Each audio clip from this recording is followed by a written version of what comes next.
Bonjour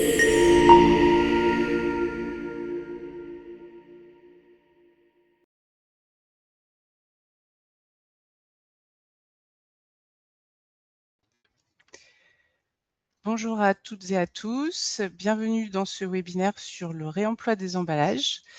En attendant que tout le monde arrive, une petite aparté technique. Donc ce webinaire, pour rappel, sera enregistré. Vous recevrez le replay à l'issue de ce webinaire et vous pouvez d'ores et déjà télécharger le support dans l'onglet trombone.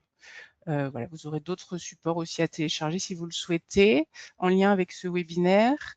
Et n'hésitez pas, tout au long de l'intervention, à poser vos questions via le chat. On a un temps de questions-réponses à la fin de la présentation. Voilà, on va attendre peut-être une petite minute et puis on va démarrer.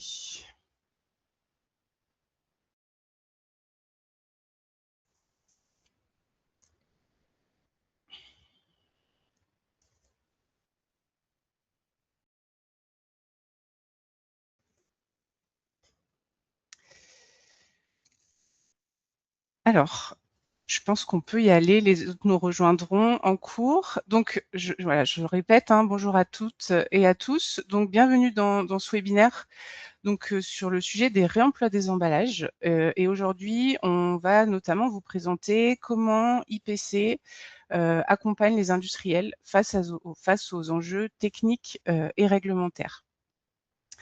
Donc, pour traiter ce sujet, nous serons 4 intervenantes, donc 4 intervenantes d'IPC, hein, donc Séverine de Cormeil, qui est chef de projet emballage, donc basée sur notre site de Clermont-Ferrand. Justine Glo, qui est chef de projet économie circulaire, donc dans notre équipe recherche. Clara Guichard, qui est chef de projet dans l'équipe ACV Éco-Conception, également basée sur le site de Clermont-Ferrand, et moi-même, donc Sarah Libraire, chef de projet également dans l'équipe ACV Éco-Conception, basée sur le site de Clermont-Ferrand. Et excusez-moi, c'est Justine Glose, et pas Glo. Avant de commencer, quelques mots sur IPC. Pour ceux qui ne nous connaissent pas, mais bon, peut-être que la majorité d'entre vous nous connaissent, mais on a quand même quelques slides de présentation sur IPC. Donc, on est donc IPC, le Centre technique industriel de la plasturgie et des composites. Je ne sais pas si on peut passer la slide d'après. Hop, voilà. Non, celle d'avant.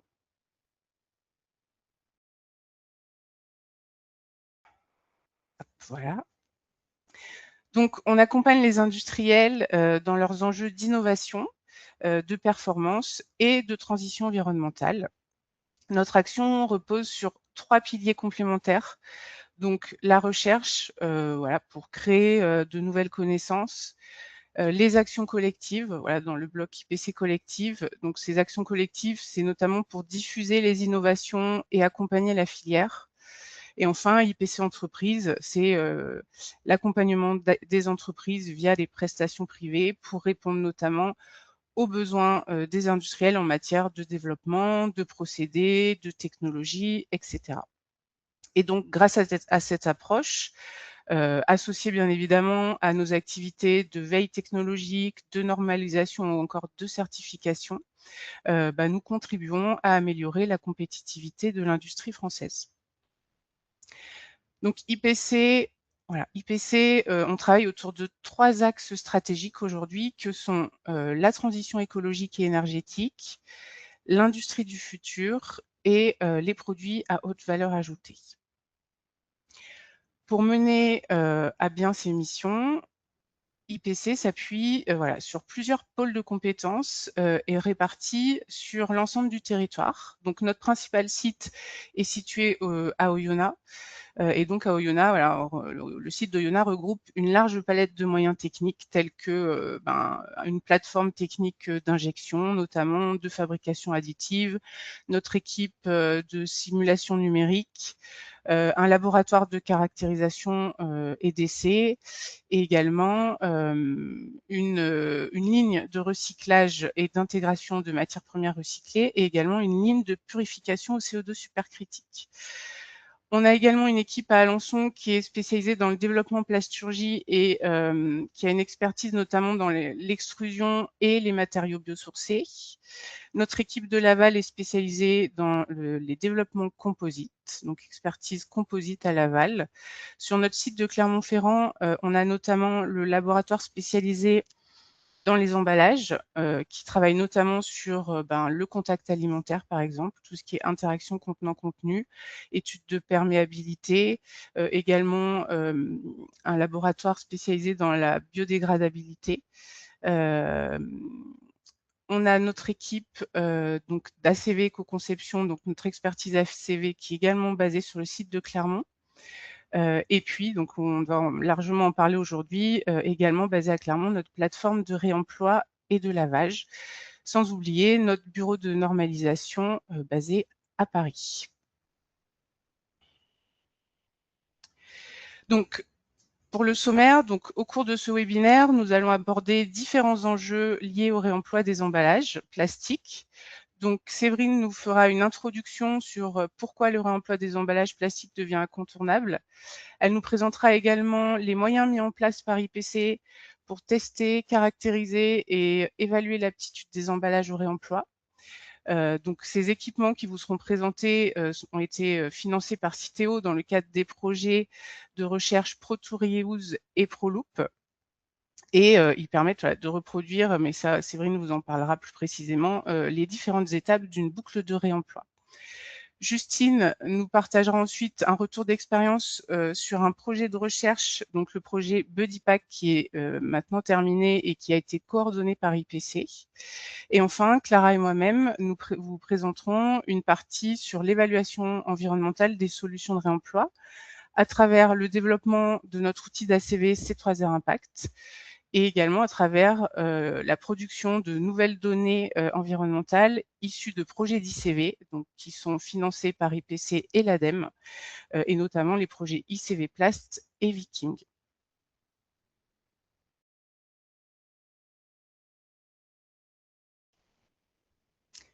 Et je laisse la parole à Séverine et je pense qu'il faut que tu ouvres ton micro. Pardon, merci de le rappeler. Effectivement, pour introduire le sujet, je dirais que le réemploi s'inscrit dans un cadre réglementaire qui a beaucoup évolué ces dernières années, notamment en France. Dès 2018, la France a voté la loi Egalim qui interdit les contenants en plastique en restauration scolaire. En 2020, la loi AGEC a obligé la restauration sur place à mettre en place des contenants réemployables et fixer également des taux cibles de réemploi pour les emballages, notamment sur les boissons. En 2021, c'est la loi Climat et Résilience qui oblige la distribution à dédier des surfaces de vente aux produits en vrac. Et enfin, en 2025, on passe à l'échelle européenne puisque le PPWR entérine à l'échelle européenne des objectifs et des incitations en faveur du réemploi, avec un certain nombre de mesures qui sont semblables à celles que la France connaissait déjà avec ses lois précédentes, et qui donne également une définition du réemploi qui reste assez large pour l'instant, puisque c'est la suivante: un emballage réemployable est un emballage utilisé à nouveau plusieurs fois aux mêmes fins que celles pour lesquelles il a été conçu. Donc c'est une définition qui sera sûrement amenée à s'étoffer dans les années à venir, mais voilà, pour l'instant, il n'y a pas de nombre minimum de rotation. L'enjeu principal, c'est que c'est la nécessité de partir d'une gestion de risque optimisée afin de déterminer comment on s'y prend, puisque je crois qu'il manque quelques informations. Il y a quelques informations qui ne sont pas apparues sur la slide. Voilà. Les lois que j'ai citées précédemment donnent des objectifs de résultats uniquement et pas d'objectifs de moyens. Donc voilà, il est absolument nécessaire de bien définir les risques liés au réemploi, puisque la loi les aborde assez peu en détail. On peut passer sur la slide suivante. Donc pour gérer les risques que j'évoquais, effectivement, on peut s'appuyer sur quelques textes que j'ai indiqués ici, sachant que le sujet comporte encore pas mal d'incertitudes. Donc c'est une liste non exhaustive et qui sera amenée à se développer au fil de l'avancée des travaux du réemploi. On peut citer le règlement européen relatif à l'hygiène des denrées alimentaires qui donne quelques objectifs sur la conformité de l'eau, sur la gestion du risque d'intrusion d'animaux, sur la propreté des moyens de transport, des infrastructures, etc. On a une norme qui est la norme européenne 17735 et qui donne des exigences d'hygiène pour le fonctionnement des lave-vaisselle en milieu professionnel, et une norme 12875 qui, elle, stipule des modalités pour évaluer la résistance mécanique au lave-vaisselle, mais cette fois-ci pour le cas d'usage d'article à usage domestique. Et donc, il n'y a pas, par exemple, de norme qui stipule la résistance mécanique au lave-vaisselle d'articles à usage professionnel. Il y a un trou dans la raquette à ce niveau-là, et donc le cadre sera amené à s'étoffer au fil des années à venir. Si vous souhaitez davantage creuser ce sujet, j'ai mis sur la slide précédente le lien vers le site BuddyPack où vous pourrez retrouver un panorama réglementaire détaillé sur ce que je viens d'expliquer, voilà, sur le réemploi des emballages. Donc, pour résumer de façon très macro les enjeux du réemploi, je dirais que sur le plan technique, il y a nécessité à adopter un raisonnement systémique en englobant les contraintes subies par l'emballage durant son cycle de vie, et elles dépassent celles de l'usage unique puisqu'il faut prendre en compte la répétition des cycles afin de proposer des conceptions pleinement adaptées.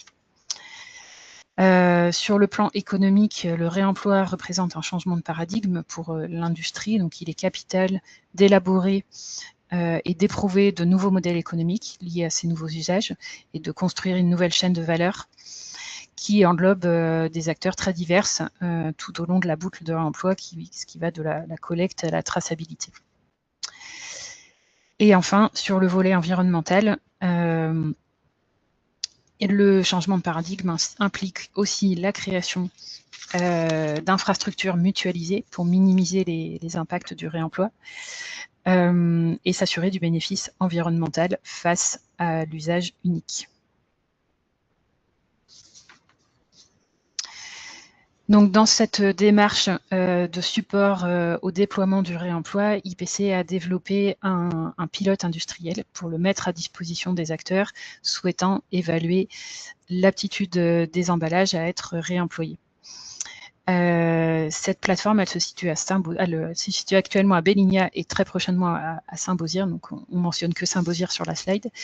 Elle regroupe en fait plusieurs équipements industriels avec lesquels nous appliquons aux emballages testés plusieurs cycles de contraintes définis en fonction du besoin pour que les différentes propriétés mécaniques, physico-chimiques, chimiques, physiques au sens large soient caractérisées à l'issue de ces boucles. L'intérêt, c'est que cette plateforme permet de lever le frein de l'expérimentation en réalisant sur un seul lieu la reproduction de toutes ces étapes. Et les caractérisations sont ensuite réalisées principalement sur nos centres techniques de Saint-Beauzire et de Belligna. Et avec cette plateforme, on est en capacité de tester tout emballage à large ouverture, des pots, des barquettes, des bols à salade, mais pas de flacons, pas de bouteilles. On peut avancer sur la slide suivante. Alors voilà, donc là on a le premier équipement qui décrit la doseuse, qui en fait est une machine qui permet d'introduire une dose de simulant alimentaire dans plusieurs barquettes à la fois. Sur la photo, c'est des barquettes, mais ça peut être d'autres contenants, ça peut être d'autres formats. On peut tout à fait moduler. C'était l'objectif de cette plateforme qui a été intégrée dès le début dans sa conception, c'est la modularité, la flexibilité maximale pour pouvoir répondre à la diversité des besoins. Et on peut contrôler la dose introduite. Ensuite, on a une operculeuse qui permet de sceller les barquettes en étant flexible, bien entendu, sur les paramètres de température, de durée, de pression et de la force de pression sur le couple barquette film. Ensuite, on a un parc d'étuves de vieillissement accéléré dans lequel donc, on va disposer les emballages qui auront été scellés ou pas d'ailleurs. On peut aussi laisser des emballages non scellés avec bien entendu un couple de température et de durée de vieillissement complètement modulable en fonction de l'usage de l'emballage. Si c'est un produit frais, un produit à longue conservation, voilà. Ensuite, on a un robot collaboratif qui nous permet de simuler l'abrasion des couverts dans le contenant. La force appliquée est contrôlable. On peut aussi contrôler le mouvement de la rayure et l'accessoire est interchangeable. On peut pour l'instant la tester avec une cuillère et avec un couteau, ça fonctionne très bien. Et enfin, on a le tunnel de lavage industriel qui permet de reproduire les conditions industrielles de lavage en étant plus flexible qu'un tunnel, que les tunnels qu'on trouve sur le commerce, sur le marché de ce type d'équipement. On a une flexibilité maximale en termes de température, de vitesse de convoyage, de dosage des produits chimiques, de la pression des jets d'eau et de la puissance de séchage. À noter aussi qu'en fonction des besoins, on a également investi sur un lave-vaisselle à porte frontale avec un module de séchage qui ressemble à un lave-vaisselle domestique, mais qui est bien un lave-vaisselle industriel et qui là est dédié plutôt à reproduire les conditions de restauration. Et enfin, sur la partie caractérisation, donc je vais l'illustrer ensuite avec quelques exemples, mais là, l'idée, c'est que vraiment, ça soit complètement modulable en fonction du besoin, du type d'emballage, du souhait, du client ou du partenaire du projet. Donc ici, on a un spectrophotomètre UV visible qui va nous permettre d'évaluer la transparence et la coloration des matériaux. Donc, ce que j'indique là, c'est évidemment, ça peut être reproduit et c'est l'intérêt de le reproduire à chaque fin de boucle pour évaluer éventuellement l'évolution de ses propriétés et de le comparer avec le témoin.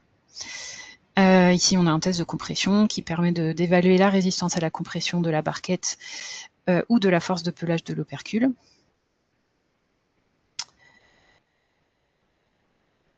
Et le test d'étanchéité qui permet de mesurer la pression d'éclatement. Donc là, c'est intéressant aussi de mesurer la performance du scellage et l'évolution de la performance du scellage au fil des boucles. On est aussi en capacité de réaliser un test de fuite sur le cordon de scellage, voilà, pour évaluer s'il y a des micro-fuites qui apparaissent au fil des boucles.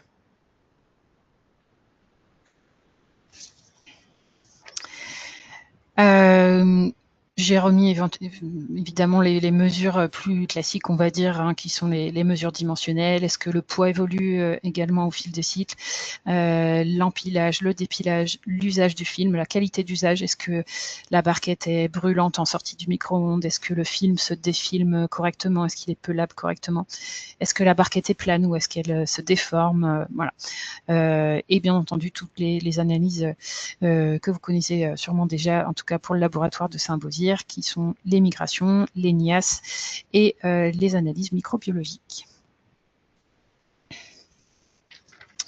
Donc l'objectif avec cette plateforme, l'objectif d'IPC, c'est de contribuer à lever les freins techniques du réemploi des emballages, d'alimenter la connaissance, puisqu'aujourd'hui il y a un manque de connaissance sur le vieillissement des plastiques au fil des cycles, et notamment de la répétition des différents traitements thermiques, les différents sellages successifs, les transports, les lavages répétés, etc. Les risques sont très divers, ils sont multiples, et aujourd'hui c'est compliqué de les objectiver. Je parlais tout à l'heure de diminution de la performance de l'emballage. On peut aussi avoir des choses qui vont être plus sensibles à évaluer, la modification des propriétés organoleptiques, les modifications d'aspect, les modifications de couleur, où ça va être plus sensible à évaluer. Et comme je le disais tout à l'heure, les migrations, les microplastiques également.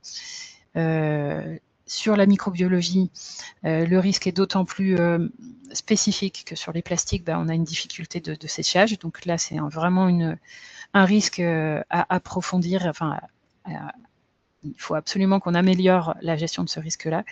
Et ultimement, c'est l'adaptation des conceptions actuelles, puisqu'aujourd'hui, un emballage est conçu pour un tour, un usage, et donc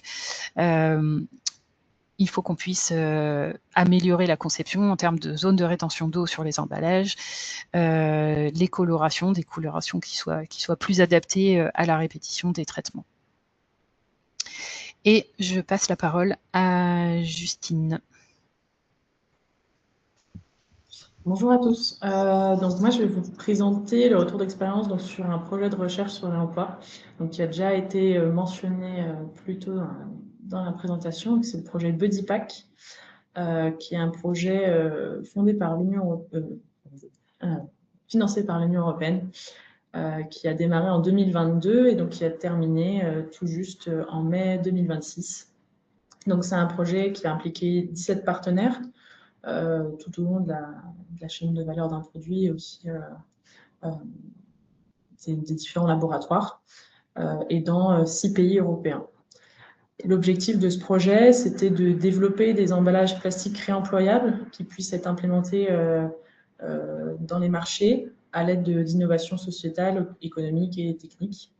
Donc d'abord, le premier sous-objectif, c'était de concevoir et fabriquer des emballages réemployables, de proposer des modèles économiques viables, d'assurer la sécurité et la qualité de ces emballages pour pouvoir les développer à grande échelle dans 6 segments différents et afin de maximiser leur réemploi une fois développé à grande échelle, c'était de comprendre et stimuler l'adoption du réemploi par le consommateur.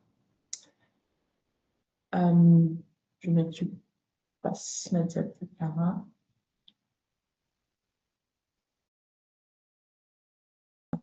Donc, dans ce projet, je voulais vous montrer un peu le processus du développement de l'emballage, donc du cahier des charges jusqu'à la fin de vie. Et c'est un peu un développement classique de produit. Donc, d'abord, on a fait le cahier des charges basé sur la réglementation, comme présenté par Séverine, et aussi le besoin de chaque industriel. Ensuite, on a fait une sélection préliminaire des matériaux, donc basée sur la bibliographie, connaître les matériaux qui sont les plus utilisés dans le réemploi pour l'instant, donc ceux qui sont potentiellement plus pertinents, pour lesquels on a acheté des échantillons et sur lesquels on a fait des études préliminaires, donc des simulations d'usage et de lavage pour savoir s'ils étaient effectivement pertinents pour nos cas d'études, et ensuite permettre de faire une sélection de différents matériaux par cas d'usage. Et sur ces matériaux, on a fait des études complémentaires, donc les propriétés surfaciques, la résistance à la coloration, la recyclabilité, pour faire une sélection finale d'un matériau par cas d'étude. Une fois qu'on a sélectionné les matériaux, on a fait la conception des emballages avec une entreprise de design. Et à la suite de la conception des emballages, il y a eu la conception et la production des moules et outillages. Donc la majorité des emballages ont été fabriqués en injection, donc il y avait tout un design, une simulation rhéologique des moules. Et donc ces processus ont été faits en itération afin d'avoir un emballage complètement apte à être utilisé, donc qui avait un clipage et des déformations optimisées au maximum. Ensuite, on a donc produit les emballages avec en parallèle des productions des tests pour être sûr qu'ils répondaient aux contraintes réglementaires et aux besoins de l'utilisateur. Donc, on a fait des tests de vieillissement, des tests sur les substances, dont les migrations, et des tests de lavage industriel. Et si ça ne correspondait pas aux réglementations, on refaisait la production en changeant des paramètres. Et donc, une fois qu'on avait des emballages complètement validés, on a fait des démonstrations à grande échelle, donc avec des acteurs industriels et des acteurs commerciaux existants, et sur lesquels on a fait des vraies conditions de remplissage, transport, vente, toute la boucle de retour et de lavage. Et à chaque boucle, on a analysé les propriétés de l'emballage pour savoir si elles étaient conservées. Et à la fin de ces tests, on a fait des essais de recyclage. Là, je vais vous présenter les cas d'études qui ont été développés lors de la démonstration à grande échelle. Donc, même si on a développé 6 emballages, il y a 3 cas d'études qui se sont particulièrement bien passés, sur lesquels on a eu beaucoup d'enseignements. Donc, l'objectif de base, c'était de produire 1500 emballages par cas d'étude, pour 6 cas d'études dans 4 pays européens. Et ça allait du plat préparé à la viande crue pour l'alimentaire. Et en non alimentaire, on avait donc les assouplissants. Ça a eu lieu dans différents lieux, donc des cantines, des restaurants et des supermarchés, et avec plusieurs typologies B2B ou B2C. Et pour ce qui est des plats préparés, on avait du sur place ou du importé. Donc le premier cas d'étude que je vais vous présenter, c'est un cas d'étude de plats préparés dans des contenants monoportions pour les cantines d'entreprise. Donc c'est du B2B. L'utilisateur final était Osolan, qui est une entreprise espagnole qui a entre autres comme activité la restauration d'entreprise. Et donc on a testé cet emballage, du coup, comme c'était de la restauration d'entreprise, sur beaucoup de types de plats, et le conditionnement s'est bien passé. Les propriétés de l'emballage se sont bien maintenues après plusieurs cycles de réemploi. Et surtout, on a pu faire plusieurs cycles de réemploi parce qu'on a eu des très bons taux de retour sur les couvercles et les barquettes. Le taux de retour est très bon, notamment parce qu'on est sur un cas d'étude où le lieu d'achat est aussi le lieu de consommation et le lieu de retour. Donc, ça maximise beaucoup les taux de retour. Les problèmes qu'on a rencontrés, c'est le rejet lors du 3e cycle par le client, parce que c'était considéré pas assez pratique par les opérateurs. Quand même, le réemploi, ça change beaucoup les étapes de préparation. Ça rajoute aussi des étapes de lavage, de séchage, de lavement, etc. Et donc, il faut refonder un peu son modèle de fonctionnement quand on adopte le réemploi. Et pour ce qui est des propriétés techniques de l'emballage, il y a eu des résidus de colle d'étiquette qui étaient à noter. Pour le cas d'étude suivant, on est toujours sur des plats préparés, mais pour la restauration à emporter. Donc là, on est sur un cas B2C, car on vend le repas avec l'emballage au consommateur. Donc Vital est une entreprise qui est déjà dans le pooling d'emballage réemployable, c'est leur cœur de métier. Et donc, le projet leur a permis de développer cet emballage à 3 compartiments qui a été utilisé dans des cantines et chez les traiteurs. Donc, sur les traiteurs, il y a eu beaucoup d'utilisateurs et on note aussi un fort taux de retour qui dû notamment au système de caution de Vital, qui est le retrait d'un montant assez important si l'emballage n'est pas retourné. Et donc ça a bien fonctionné. Sur les 4 mois, on a eu 7 cycles réalisés. Donc c'est un très bon résultat, notamment avec une durée de rétention faible, qui est due au fait que en cantine et en traiteur, c'est des travailleurs qui viennent et donc ils ont tendance à venir tous les jours chercher un repas. Donc ils rendent leur emballage assez rapidement. Et ce taux de rétention a permis d'avoir des emballages en bon état et les propriétés techniques de l'emballage ont été conservées sur les 7 cycles. Le plus gros défi, ça a été la facilité de clipage du couvercle. Donc, même si on a fait beaucoup d'itérations pour que ça marche au mieux, c'est un des problèmes qui a été remonté par les consommateurs. Et pour les entreprises qui ont adopté ce système, le problème, c'était la capacité financière de le maintenir une fois le projet terminé. Donc, une fois que l'entreprise devra payer elle-même les services de Vital et les infrastructures de réemploi telles que les machines de retour. Enfin, pour le 3e cas d'étude que je vais vous présenter, c'est des plats traiteurs à emporter en supermarché, qui a été mis en place par Usage, qui était un laveur d'emballage réemployable. C'est l'expérimentation qui a commencé le plus tôt. On a réussi à impliquer très vite des acteurs et donc l'expérimentation a duré 6 mois. et c'était une boucle pleinement opérationnelle. On a réussi à impliquer à chaque étape de la boucle des vrais acteurs du réemploi. Donc la barquette, ce n'est pas une barquette qui a été développée dans le projet, mais une barquette qu'on a achetée à un fabricant qui s'appelle Europlastic. Elle a été utilisée au sein d'un supermarché Hyper-U en utilisant des machines du fabricant Now pour le retour des emballages. Pour le scellage de la barquette, qui est une barquette filmée, on a utilisé des machines Gelt. Et voilà, donc c'était une boucle qui avait de grandes chances de continuer après le projet. On a réussi à conditionner plusieurs types de plats et dès le premier cycle, on a réussi un peu à impliquer le consommateur en vendant 616 emballages.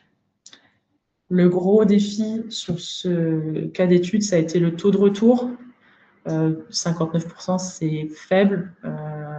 Et pour garantir la viabilité économique et environnementale de l'emballage réemployable par rapport à l'usage unique, c'est trop faible. Pour nous, c'est dû au fait que dans un supermarché, il y a énormément de concurrence avec l'usage unique. Et du coup, avoir un produit dans un emballage réemployable parmi tout un panier dans des emballages à usage unique, ça n'encourage pas du tout le retour de l'emballage. Donc, pour permettre sa viabilité à grande échelle, il faudrait réussir à normaliser et à étendre le réemploi en supermarché. Ensuite, je voulais vous présenter les résultats globaux environnementaux et économiques de ces cas d'études. Donc, durant le projet, on a fait des analyses environnementales, économiques et sociales de ces cas d'études en 2 étapes. Donc, il y a eu une première étape d'études screening pour aider à l'éco-conception de ces emballages avec des données préliminaires du projet et de la bibliographie. Et à l'issue des démonstrations à grande échelle, on a fait un full assessment basé sur les données du projet et des données les plus réalistes possibles. Donc là, je vais vous présenter plutôt ce qui a trait aux résultats environnementaux et économiques qui se rejoignent sur les principaux contributeurs à leur impact. Qui sont les matières premières, le lavage et les infrastructures des réemplois, telles que les machines de distribution des produits ou les machines de retour des emballages. Cependant, il y a un paramètre qui diffère beaucoup, donc c'est le point de bascule, qui est le nombre de réemplois nécessaires pour que l'emballage réemployable soit moins impactant que l'emballage à usage unique. En ACV, dans tous les cas d'études, on a réussi à les atteindre. Par contre, il était difficile à atteindre, voire inatteignable en ACCV, analyse des coûts, notamment parce que le coût du lavage, pour l'instant, était supérieur au coût d'achat de l'emballage à usage unique. Donc, les 2 courbes ne se rejoignent jamais. Donc, pour l'analyse des coûts, le coût du lavage est à optimiser fortement. Il reste des sources d'incertitude, même si on a basé les études sur des données réelles. Les cas d'études qu'on a étudiés dans le projet sont encore à faible échelle et ont été étudiés sur des temps de quelques mois. Donc, on n'a pas atteint pour nous le nombre de cycles que pouvait soutenir l'emballage. Et aussi, comme le réemploi n'est pas encore très adopté, pour nous, ce n'était pas représentatif sur les données industrielles et les taux de retour, parce que c'est des choses qui vont s'optimiser forcément avec le temps quand le réemploi sera plus adopté. Et également, on a utilisé des nouveaux matériaux et des nouvelles technologies dans le projet. Par exemple, on a des cas d'études où l'emballage est en tritan et en PBT, donc c'est des matériaux qui n'existent pas encore dans les bases de données environnementales. Du coup, on a dû faire des approximations basées sur la littérature. Et enfin, on a eu un problème aussi de confidentialité des données économiques. Donc, pour les ACCV, on a dû beaucoup approximer les coûts par des coûts globaux ou des prix d'achat de certains éléments. Je veux bien ma diapositive de conclusion. Merci. Donc là, je voulais vous lister les difficultés rencontrées et les enseignements issus du projet BuddyPack. Donc, ça rejoint beaucoup la diapositive de Séverine sur les points d'attention du réemploi. Donc, nous, ce qu'on a retenu du projet, c'est qu'il y avait encore des obstacles réglementaires, dans le sens où les réglementations sont en évolution sur la conformité des emballages réemployables. Et aussi, elles sont très disparates entre les pays. En France, on est plutôt en avance, mais au sein de l'Europe, ce n'est pas encore très défini. Ensuite, pour les aspects techniques et sécurité, à l'issue des cas d'études, il y a vraiment une importance qui a été notée sur la conception pour la rigidité, le clipage et la résistance à l'usure. Et pour ce qui est des protocoles de sécurité, on sent qu'il y a un fort besoin de protocoles d'essai harmonisés pour étudier le vieillissement, la durabilité, le nettoyage, la décontamination et le régime microplastique. Parce qu'il y en a pas mal qu'on a développé au sein du projet. Ensuite, pour ce qui est du marché du réemploi, la viabilité économique, pour l'instant, elle est fortement dépendante des infrastructures qui sont encore peu développées sur le territoire, qui permettraient de limiter les coûts. On l'a vu aussi par rapport au lavage, il faut optimiser les procédés.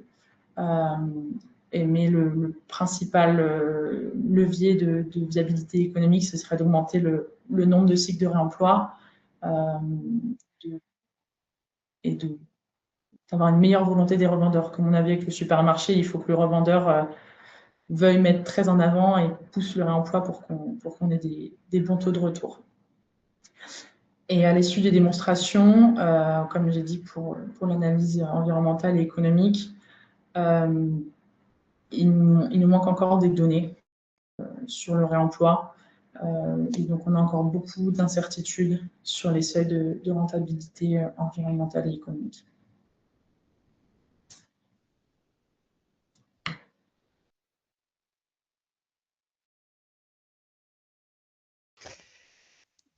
Donc, je vais reprendre la main sur la partie impact environnemental. Donc, comme on l'a vu précédemment, un des enjeux du réemploi, c'est effectivement la partie environnementale.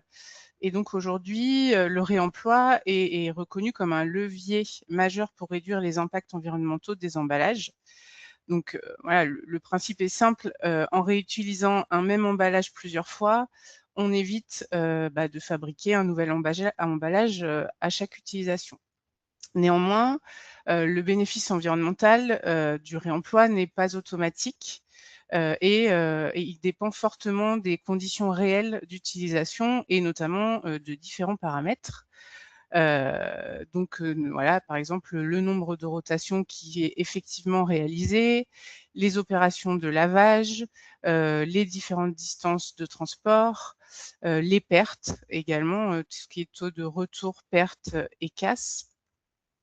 Et tout ça, ça peut impacter les performances environnementales du système. C'est pourquoi il est indispensable de disposer d'une méthode d'évaluation robuste telle que l'ACV, puisque en fait l'analyse de cycle de vie va permettre de quantifier les impacts environnementaux d'une solution de réemploi sur l'ensemble de son cycle de vie, d'identifier le point de bascule. Justine vous en a parlé précédemment du point de bascule.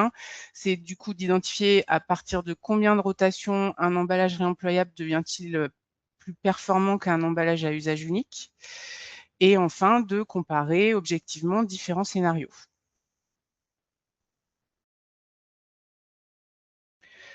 Donc le réemploi est donc intéressant, mais son évaluation est complexe et on doit répondre à des défis quand on fait de l'ACV de solutions réemployables. Et parmi ces défis, voilà, on a par exemple le nombre de rotations réelles.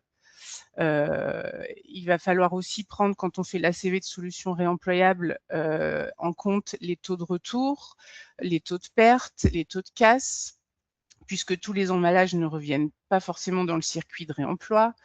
Il va falloir prendre en compte la logistique qui d'ailleurs constitue un enjeu important dans le réemploi. Donc ça va être tout ce qui est distance parcourue pour collecter, laver, redistribuer les emballages. Également, les opérations de lavage qui, elles, entraînent des consommations d'eau, d'énergie ou encore de détergents. Il faut également considérer la fin de vie de ces emballages. Et enfin, un autre défi, ça va être quand on veut faire de l'ACV, de solutions d'emballage réemployable, ça va être la qualité et la disponibilité des données. Donc tous ces paramètres rendent l'évaluation environnementale du réemploi complexe, plus complexe en tout cas qu'un système à usage unique. Mais par contre, ces paramètres sont indispensables pour obtenir des résultats représentatifs. Donc, c'est donc pour répondre à cette complexité que nous avons souhaité développer donc, de nouvelles fonctionnalités dans notre outil C3R Impact. Et donc l'objectif de ce travail est de proposer aux industriels une fonctionnalité spécifiquement dédiée au réemploi dans C3R, leur permettant d'évaluer les impacts environnementaux de leur emballage. Mais du coup, l'idée, c'est que ces modélisations soient à la fois simples et que les résultats soient robustes. Donc, l'objectif, c'est vraiment de fournir un outil d'aide à la décision. Donc, ces travaux sont le résultat d'un projet d'action collective qui a été lancé par IPC en 2025 et qui est toujours en cours actuellement. Donc, ce projet a été mené et est toujours en train d'être mené d'ailleurs avec un collectif d'industriels. Parce que l'idée, c'est vraiment que notre outil réponde aux besoins concrets des entreprises confrontées aux enjeux du réemploi. Pour juste rappel, ce projet d'action collective s'inscrit donc dans la continuité d'un groupe de travail qui s'appelle le GTR3 Emballe, qui est du coup une initiative concertée entre IPC, Polivia et Ellipso. Et donc ce groupe de travail avec le sous-groupe ACV réunit des acteurs de la filière autour des problématiques liées au développement des emballages réemployables et à leur évaluation environnementale. Donc le projet d'action collective, vous le voyez ici à l'écran, la frise, il y a eu différentes tâches, je ne vais pas les décrire, mais en tout cas, l'idée c'est qu'aujourd'hui je vous présente les travaux qui ont été réalisés en 2025, ceux qui sont en cours et qui vont être réalisés en 2026. Donc, tout d'abord, pour développer cette nouvelle fonctionnalité à C3R Impact, nous avons travaillé avec un groupe d'industriels pour sélectionner des cas d'études représentatifs de la filière. Et donc, on a, avec les industriels, sélectionné 3 cas d'application. Donc, l'objectif de cette sélection, c'était de couvrir à la fois les emballages industriels, avec notamment les plateaux porte-pièces et les conteneurs IBC, mais également les emballages ménagers avec le cas des barquettes. Pour chacun de ces cas, nous avons décrit les scénarios d'usage les plus représentatifs. Donc là, on le voit en petit, mais voilà, de la fabrication de l'emballage jusqu'à sa fin de vie, en passant par les phases de remplissage, d'utilisation, de transport, de collecte ou encore de lavage. Ce premier travail donc de description des scénarios d'usage nous a permis d'identifier l'ensemble des étapes à intégrer dans la modélisation ACV, mais également d'identifier les paramètres clés à prendre en compte, comme les boucles logistiques, le lavage, les pertes, les nombres de rotation, etc.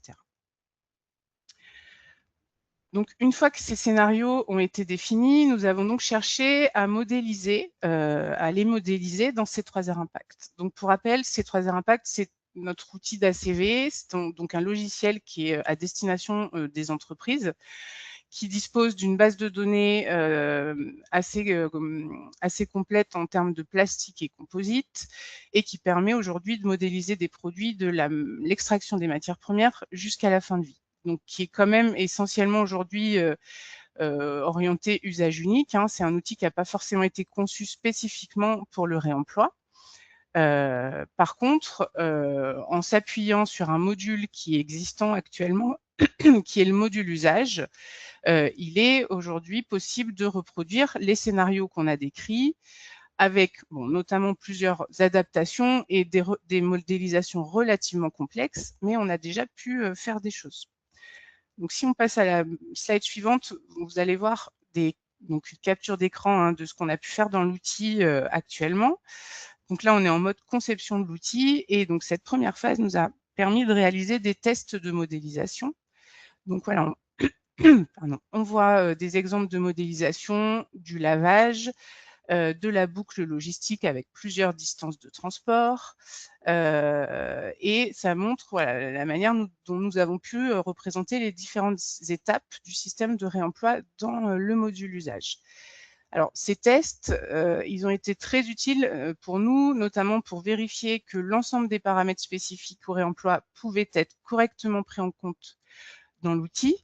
Mais ça a été également utile voilà, pour identifier les limites actuelles de l'outil et du coup, quelles informations sont difficiles à renseigner, quelles étapes sont fastidieuses à modéliser et quelles fonctionnalités manquent pour représenter correctement un système de réemploi. C'était vraiment un état des lieux. La slide d'après, ça montre des captures d'écran des résultats que nous obtenons. Donc, à partir de ces modélisations, nous avons obtenu des premiers résultats environnementaux sur les scénarios étudiés. Donc, ici, on a un exemple d'une barquette operculée. Donc, les premiers résultats, ils ont permis de vérifier la cohérence des calculs et de confirmer que l'outil était capable d'évaluer différents scénarios de réemploi. Ici, on voit qu'on compare une barquette à usage unique versus une barquette réemployable qui a été réemployée 5 fois et une barquette qui a été utilisée 10 fois. Donc voilà, ces résultats confirment donc, si on s'intéresse aux résultats, aux performances environnementales d'un système de réemploi. Mais aujourd'hui, l'idée, c'est pas du tout de vous présenter ce type de résultats, mais voilà, au-delà des résultats eux-mêmes, c'est de montrer que cette phase nous a permis d'identifier des évolutions nécessaires en matière de restitution des résultats. Nous avons notamment mis en évidence l'intérêt de développer un graphique type point de bascule qui permet donc d'identifier à partir de quel nombre d'utilisations un emballage réemployable deviendrait plus performant qu'un emballage à usage unique. Donc, pour résumer nos travaux en 2025, on a testé la faisabilité, on a modélisé des cas réels et on a identifié les limites de l'outil actuel. Et donc, à partir de ce retour d'expérience, on a pu construire un cahier des charges pour faire évoluer C3R Impact. L'objectif étant donc de développer des fonctionnalités dédiées qui permettront aux utilisateurs de modéliser facilement, parce qu'on est dans un outil voilà, à destination des industriels, donc l'idée c'est vraiment qu'il reste ergonomique et facile d'utilisation, donc de modéliser facilement des scénarios de réemploi, de prendre en compte des paramètres spécifiques tels que le nombre d'utilisations, des choses comme ça, et de faire apparaître clairement les résultats associés au réemploi dans l'outil. Donc, les principales évolutions de l'outil C3R Impact, c'est voilà. Donc, ce que permettra à terme l'outil, ça sera d'intégrer le réemploi dans les calculs ACV, de comparer emballage à usage unique et réemployable, de tester rapidement différents scénarios, d'identifier les paramètres les plus influents, de produire évidemment des résultats robustes et en cohérence avec les méthodologies d'ACV et de visualiser le point de bascule environnemental. Si on passe à la suite, voilà. Donc les prochaines étapes de ce travail, de ce projet, hein, donc on est en 2026, donc actuellement on est en phase de développement des fonctionnalités. Donc voilà, c'est l'IT qui est en train de développer ces fonctionnalités dans l'outil. L'idée, c'est qu'on ait des choses disponibles d'ici la fin de l'année et que les derniers mois de cette année soient consacrés au bêta-test de ces nouvelles fonctionnalités par les industriels. Comme on dit, hein, l'idée, c'est vraiment que notre outil réponde aux besoins des industriels. Donc, c'est important de les intégrer dans cette démarche. Et donc, voilà, en fin d'année, ils devront pouvoir tester ces nouvelles fonctionnalités, vérifier la robustesse des calculs, d'évaluer l'ergonomie, l'expérience utilisateur, toujours dans l'objectif de garantir un outil fiable, robuste et adapté aux besoins des industriels. Et je crois que je laisse la parole à Clara pour nous parler de données. Merci Sarah.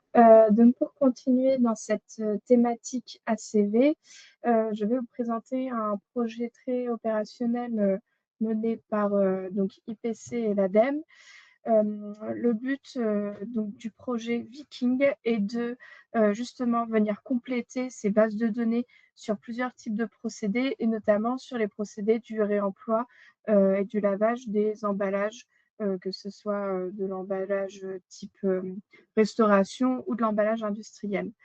Donc voilà, l'objectif de ce genre de projet qu'on a l'habitude de mener avec l'ADEME et IPC, on a déjà produit plusieurs inventaires de cycle de vie qui aident vraiment à construire les bases de données pour la réalisation d'ACV, c'est d'avoir des données qui soient vraiment fiables, proches voilà, des opérations de lavage. L'idée, c'est principalement de se concentrer là sur le lavage par immersion et lavage par aspersion, avec une vision par contre assez globale sur les matériaux étudiés, que ce soit le plastique, le verre ou l'inox. On sait que c'est voilà, des procédés qui sont utilisés pour ces trois matières. Et en général, toujours aider à la pratique de l'ACV et avoir surtout des données fiables. Donc, c'est un projet qui est cofinancé entièrement par l'IPC et l'ADEME. Il n'y a pas de participation demandée par les industriels. Et c'est un projet donc, qui finit en juin 2027, donc l'année prochaine. Donc, qu'est-ce qu'un ICV de procédé de fabrication type lavage? Donc, les ICV, c'est vraiment une brique qu'on vient sélectionner quand on modélise notre ACV, donc via des logiciels d'ACV simplifiés comme C3R, mais également base empreinte, par exemple, ou dans des logiciels plutôt pro comme OpenLCA ou CIMAPRO. Donc, il faut savoir que ces logiciels aussi bien simplifiés que pro sont alimentés par des bases de données. Et ces bases de données donc, contiennent plusieurs ICV à la fois de matière, de fabrication, de transport, etc. Donc, quand on regarde un ICV de procédé de fabrication, on va vraiment regarder tous les entrants et tous les sortants nécessaires au procédé là, de lavage. Donc, on va regarder l'énergie, la consommation d'eau, les consommables, donc les produits lavants, solvants, etc., mais également tous les sortants. Ce qui est intéressant aussi dans Viking, c'est qu'on a un travail exploratoire qui intègre aussi dans les sortants les rejets qu'on pourrait avoir, les pollutions dans l'eau, type microplastique par exemple, et les rejets dans l'air qui concernent plus les COV qui s'appliquent à d'autres procédés. Donc, on est bien sur le cadre d'un travail exploratoire. Ça ne sera pas forcément mis en place sur toutes les données qu'on va venir collecter. Mais en tout cas, on a quand même ce regard-là qui est intéressant.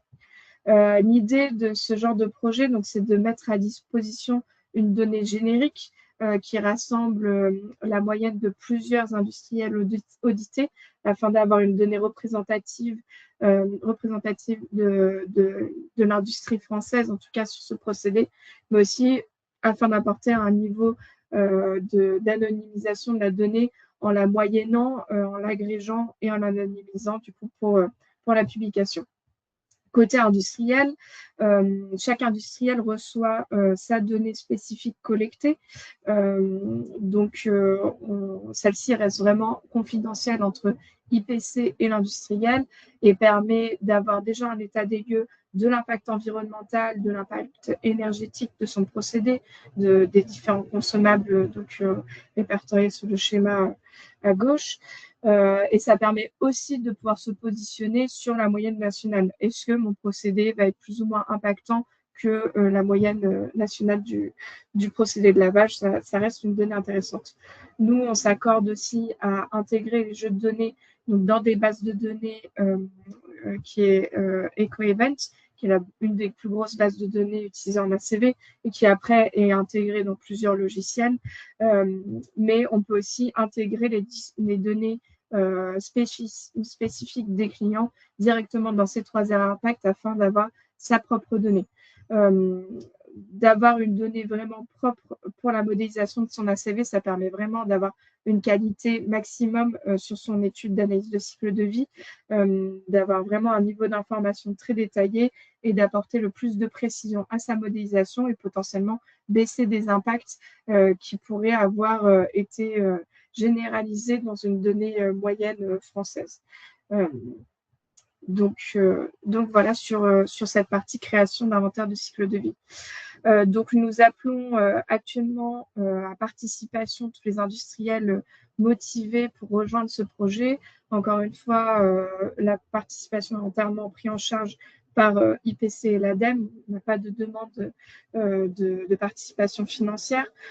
C'est une demande de temps pour la collecte de données, mais l'équipe d'ACV est largement mobilisée afin de vous accompagner sur cette collecte et de réduire le temps de collecte principale, de réduire le temps de collecte.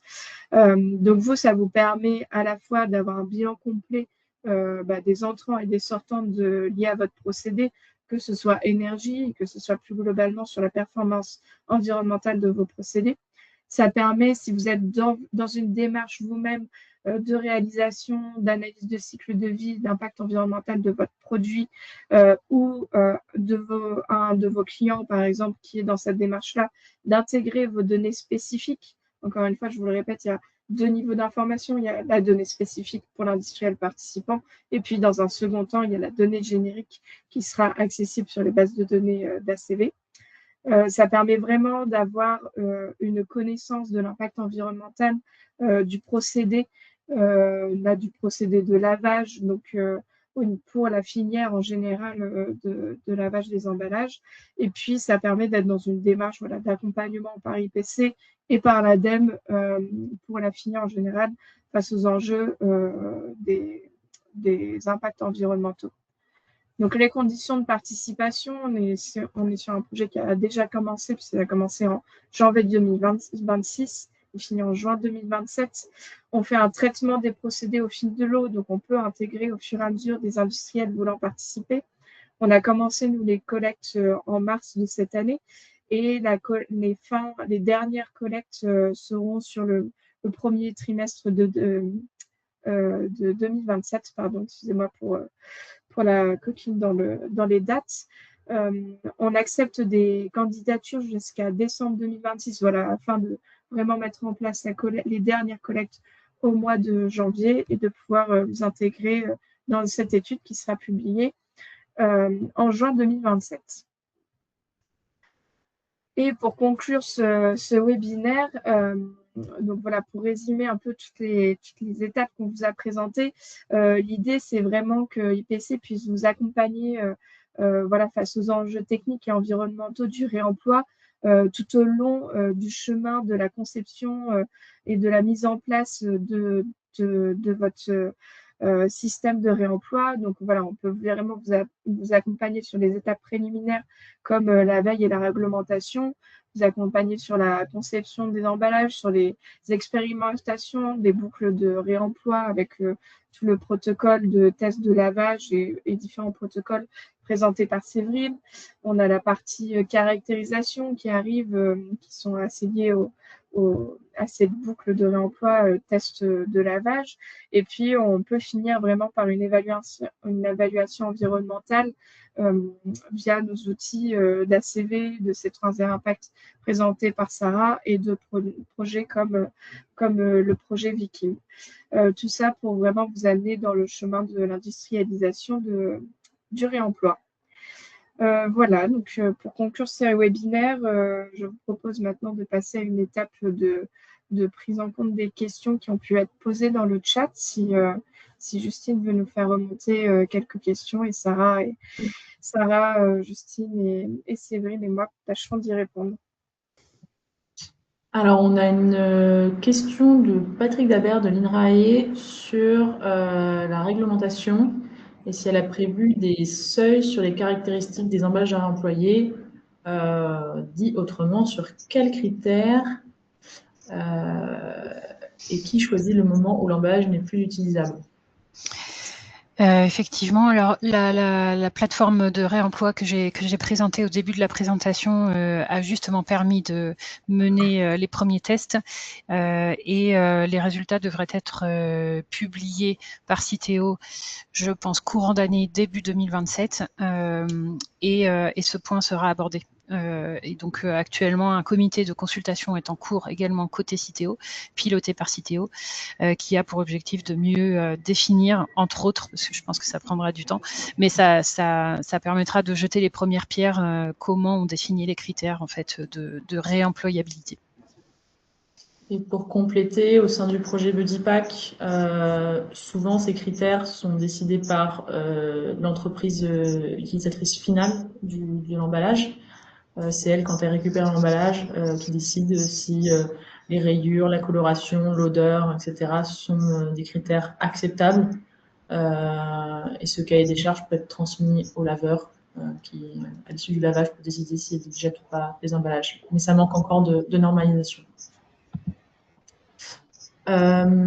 Ensuite, on a une question de Françoise Monneret qui demande quid de la présence des PFAS dans l'eau et autres. Alors, au sein de BuddyPack, je n'étais pas du tout impliquée là-dedans. Moi, j'étais impliquée dans l'évaluation environnementale, mais il y a eu un work package autour de l'impact du lavage, qui est le work package 5. Donc, si vous voulez aller voir les résultats du projet, c'est sur le site BuddyPack. Qui a évalué la présence des microplastiques et des substances dans l'eau à l'issue du lavage. Je ne sais pas si tu as... J'ai pas d'informations sur ce sujet, mais effectivement, le sujet PFAS, c'est un sujet qui monte actuellement, donc ça fera potentiellement partie des critères à intégrer à l'avenir dans le réemploi, effectivement. Mais j'ai pas d'informations à ce jour. Est-ce qu'on prend une dernière question? J'ai une question de Vincent Pastor qui demande si un emballage circulaire est envisageable pour un paquet de jambon, exemple paquet 4 tranches. Par rapport à BuddyPack, moi je dirais que ça ressemble à un cas d'étude dans BuddyPack qui s'appelle Down Meats, où on avait un emballage pour viande pour la restauration, donc en B2B. Donc, un emballage réemployable pour la viande est envisageable si on garantit une bonne qualité de scellage et de recellage à chaque réemploi pour garantir que l'atmosphère intérieure est bien neutre, c'est des belles bêtises, et pour éviter une coloration de la viande qui peut porter préjudice à la revente. Donc pour le jambon, j'ai pas vu de cas d'études existants, mais pour la viande, en tout cas, c'est envisageable et c'est même testé actuellement. Et pour compléter, le scellage et recellage fait partie des sujets aussi qui sont à l'étude en partenariat avec Citeo. Donc, il y aura peut-être des choses à dire, je pense, l'année prochaine. Est-ce qu'on prend une dernière question?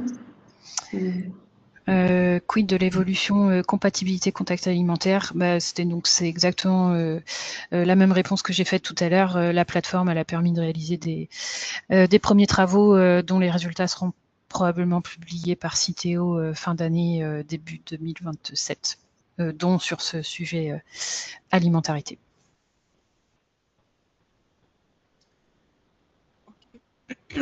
On a un peu dépassé, donc je pense qu'on peut s'arrêter là. Oui. Merci à tous, en tout cas, pour votre écoute. Et puis, on vous souhaite une bonne journée. Merci à tous. Merci. Au revoir. Merci, à bientôt.